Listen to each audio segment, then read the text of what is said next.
જિલ્લા શિક્ષણ સમિતિ દ્વિતીય સત્રાંત પરીક્ષાનું જે આયોજન કરતી હોય છે તેમાં 2025માં ધોરણ 7નું વિજ્ઞાનનું પ્રશ્ન પેપર કેવું હોય છે તેની ચર્ચા આપણે આ વિડીયોમાં કરવાના છે. હું ગોળીકા પ્રવીણભાઈ તમને બધાનું આ વિડીયો દ્વારા હાર્દિક સ્વાગત કરું છું. ધોરણ 7ના તમામ વિદ્યાર્થીઓને ખૂબ સારી રીતે વિજ્ઞાનનું પેપરમાં માર્ક્સ આવે એ માટેનો આપણે બ્લુપ્રિન્ટ આધારિત પ્રશ્ન પેપર છે એ રજૂ કરી રહ્યા છીએ. અલગ અલગ પ્રકારના વિભાગ પ્રમાણેના પ્રશ્નો છે પૂછાતા હોય છે. તેમાં સૌથી પહેલા છે પ્રશ્ન 1 કે માંગ્યા મુજબ જવાબ આપો. આવો એક પ્રશ્ન છે. એમાં છે કે નીચે આપણે વિધાન ખરું છે ખોટું તે જણાવો. પ્રત્યેકનો 1 ગુણ. ખરા ખોટાના પ્રશ્નો પૂછાય છે. એની અંદર બીની અંદર ચર્ચા કરીએ તો યોગ્ય વિકલ્પ પસંદ કરીને જવાબ આપો. પ્રત્યેકનો 1 ગુણ. તો A B C D એવા વિકલ્પો આપેલા છે. એમાં તમારો સાચો વિકલ્પ છે પસંદ કરવાનો છે. વિભાગ ડી ની જોઈએ તો એક વાક્યમાં જવાબ આપો. પ્રત્યેકનો 1 ગુણ છે. તો એ બે પ્રશ્નો પૂછાશે તો તમારે એનો જવાબ છે એ દર્શાવવાનો છે. પ્રશ્ન નંબર 2 આની અંદર તફાવત આપો. આવો એક પ્રશ્ન પૂછાય છે. પ્રત્યેકના 2 ગુણ. દાખલા તરીકે ધમની અને શિરા બંને વચ્ચેનો એક તફાવત છે દર્શાવવાના હોય છે. બહિર્ગોળ લેન્સ અને અંતર્ગોળ લેન્સ. તો આના વચ્ચેના તફાવત દર્શાવતો 2 પ્રશ્નો પૂછાય છે અને દરેકના 2 ગુણ છે. પ્રશ્ન નંબર 2 બ જોડકા જોડો. પ્રત્યેકનો 1 ગુણ. દાખલા તરીકે વિદ્યુત પ્રવાહની ઉષ્મીય અસર અને વિદ્યુત પ્રવાહની ચુંબકીય અસર. તો આ રીતનું તમારે જે જોડકા જોડવાનો હોય એનો પ્રશ્ન છે. પ્રશ્ન નંબર 3 ની અંદર છે વર્ગીકરણ કરો. પ્રત્યેકના 3 ગુણ છે.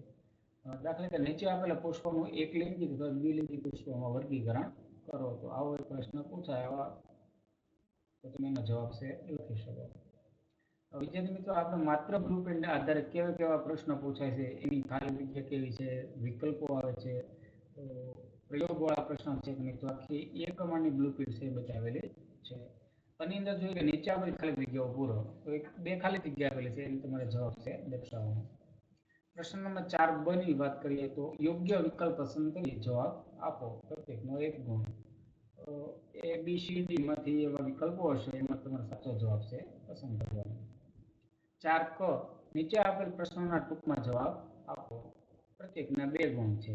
તો એવા પ્રશ્નોના જવાબદાર પ્રશ્નો પણ પૂછાય. ટૂંકમાં જવાબ આપો. પ્રત્યેકના 2 ગુણ. તો એવા પણ 2 પ્રશ્નો છે. પ્રશ્ન નંબર 6 વૈજ્ઞાનિક કારણ આપો. કોઈ પણ 4 અને પ્રત્યેકના 3 ગુણ. એટલે કે કુલ 12 માર્ક્સની અંદર છે આ વૈજ્ઞાનિક કારણવાળો પ્રશ્ન છે પૂછાતો હોય છે. દાખલા તરીકે દાંતના ડોક્ટર દાંતની તપાસ કરવા માટે અંતર્ગોળ અરીસાનો ઉપયોગ કરે છે. શા માટે? તમારે એનું કારણ બતાવવાનું છે. જંગલો એ લીલા ફેફસા છે તો શા માટે એનું તમારે કારણ બતાવવાનું છે. પ્રશ્ન 7 માંગ્યા મુજબ જવાબ આપો. કોઈ પણ 4 પ્રત્યેકના 3 ગુણ. તો એવો પણ એક પ્રશ્ન છે. પ્રશ્ન નંબર 8 ની ચર્ચા કરીએ તો નીચે આપેલ દાખલા ગણો.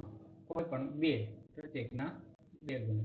તો એ દાખલા છે તમારે દર્શાવવાના. દાખલા કે 2 સ્ટેશન વચ્ચેનું અંતર 240 કિમી છે. ટ્રેનને અંતર કાપવા માટે 4 કલાક લાગે તો આ ટ્રેનની ઝડપ શોધો. તો આવા દાખલા ગણવાના છે. પ્રશ્ન 9 આકૃતિ દોરી નામ નિર્દેશ કરો. કોઈ પણ 1. દાખલા તરીકે મનુષ્યમાં ઉત્સર્જન તંત્ર એની આકૃતિ દોરવાની એના નામ નિર્દેશ. આવો પ્રશ્ન પૂછાય છે. નીચે આપેલા આકૃતિમાં નામ નિર્દેશ કરો. એ પણ આકૃતિનો એક છે પ્રશ્ન. પ્રશ્ન નંબર 10 આલેખ પરથી પ્રશ્નોના જવાબ આપો. વિદ્યાર્થી મિત્રો, આલેખ આપેલો હશે અને આલેખની નીચે પ્રશ્નો આપેલા છે. એનો જવાબ છે તમારે આલેખના આધારે આપવાનો હોય છે. એ રીતનો પણ એક પ્રશ્ન છે દર્શાવવામાં આવેલો છે. પ્રશ્ન નંબર 11 નીચે આપેલ પ્રશ્નોનો વિસ્તૃત જવાબ આપો. એટલે કે મુદ્દાસર જવાબ આપો એવા પ્રશ્નો પણ આવતા હોય છે. કોઈ પણ એક લખવાનો હોય છે. 4 માર્કનો છે. અને પ્રશ્ન નંબર 12 કે તમારી આસપાસ મળી આવતી વસ્તુઓનો ઉપયોગ કરી તમે કેવી રીતે રેત કડી બનાવશો. આવો પણ એક પ્રશ્ન પૂછાય છે. તો વિદ્યાર્થી મિત્રો, આ રીતે અલગ અલગ વિકલ્પોથી માંડી સવિસ્તાર વર્ગીકરણ વાળા તફાવત વાળા ઘણા બધા પ્રશ્નો છે પૂછાય. એની તમામ માહિતી તમને આ વિડીયો દ્વારા મેં આપેલી છે. આ જ રીતની તમારી 2025ની પરીક્ષામાં પણ આ જ બ્લુપ્રિન્ટ આધારિત પેપર છે એ પૂછવાનો છે. તમને જો આ વિડીયો સારો લાગે તો અન્ય વિદ્યાર્થી સુધી પહોંચાડો. તમે ચેનલમાં નવા છો તો ચેનલને લાઈક શેર અને સબસ્ક્રાઈબ કરો અને આવા જ વિડીયો જોવા માટે તમે મારી સાથે જોડાયેલા રહો, જેથી કરીને સૌથી પહેલા આ વિડીયો તમારા સુધી પહોંચી શકે.